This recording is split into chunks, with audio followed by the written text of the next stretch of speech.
একটা জলাতঙ্কের রোগী যেন ফেরত না যায়। Well sufficient in stock of আমের টিকা আমাদের হাতে আছে আল্লাহর রহমতে। ভেজাল ওষুধ বিক্রি করা এগুলির ব্যাপারে ব্যবস্থা গ্রহণ করা সহ স্বাস্থ্য খাতের উন্নয়নের লক্ষ্যে মানুষের দোরগোড়ায় জনস্বাস্থ্য সেবা পৌঁছে দেওয়ার লক্ষ্যে যা যা করা দরকার সম্মানিত জেলা প্রশাসকদের পক্ষ থেকে আলোচনা করা হয়েছে। আমরা ওনাদের কাছ থেকে সহযোগিতা চেয়েছি, যেমন ডেঙ্গু আসতেছে, এই যে পরিষ্কার পরিচ্ছন্নতার উপর জোর দেওয়ার জন্য আমরা বলেছি।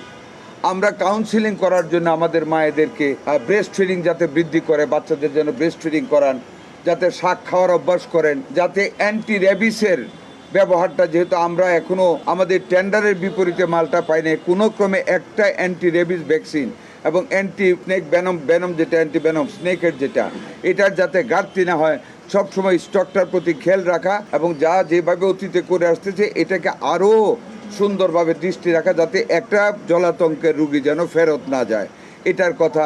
তারপর আমাদের এখনও আমরা প্রায় কত পার্সেন্ট, 81% আমরা মিজেলস আমরা কাভার করে নিয়েছি ইনশাল্লাহ। আমাদের ভ্যাকসিন দেওয়া ক্লিনিকগুলি যেগুলি অপরিকল্পিতভাবে হয়েছে, যেগুলি অবৈধভাবে চালিত হচ্ছে, কমপ্লায়েন্স করতেছে না, ওইগুলিতে মোবাইল টিম দিয়ে ভিজিট করা, ডিসপেন্সারিগুলিতে ভেজাল ওষুধ বিক্রি করে কিনা এইগুলি খেয়াল রাখা, মানে সার্বিক দিক থেকে স্বাস্থ্যসেবাকে উন্নত করার লক্ষ্যে আমাদের মাননীয় প্রধানমন্ত্রীর যে ইচ্ছা, আমাদের সরকারের যে প্রতিশ্রুতি জনগণের দুয়ারের কাছে স্বাস্থ্যসেবা পৌঁছে দেওয়া, ওইটার লক্ষ্যে যত রকম কার্যক্রম গ্রহণ করা, আমরা সম্মানিত জেলা প্রশাসকদের কাছে সেই সহযোগিতা সবিনয়ে কামনা করতে পারি। হামের বিষয় তো আমরা আল্লাহর রহমতে we are well sufficient in stock of আমের টিকা আমাদের হাতে আছে আল্লাহর রহমতে। কাজে হামের টিকা তো চলছে, এর মধ্যে তো বললাম 81% আমরা টার্গেট কভার করে নিয়েছি এবং ইটস কামিং ডাউন।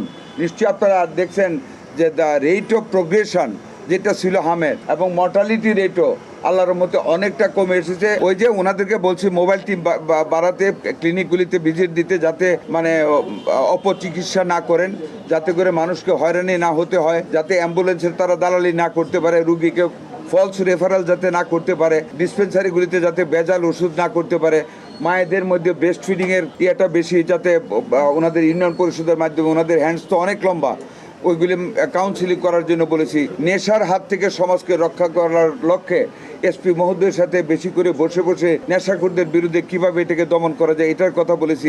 সিভিল সার্জনদের সাথে বসে যাতে করে আরো মানে স্বাস্থ্যের পরিধিটা বৃদ্ধি করা যায় এটার কথা বলেছি। আর এটা নাকি পরিষ্কার পরিচ্ছন্নতার কথা বলেছি। ডেঙ্গু যাতে আক্রমণ না করতে, ডেঙ্গু তো আমরা চিকিৎসা করে বাঁচাইতে পারবো না, প্রিভেন্টিভ আমাদের মেজার নিতে হবে, ওইটার জন্য বলেছি।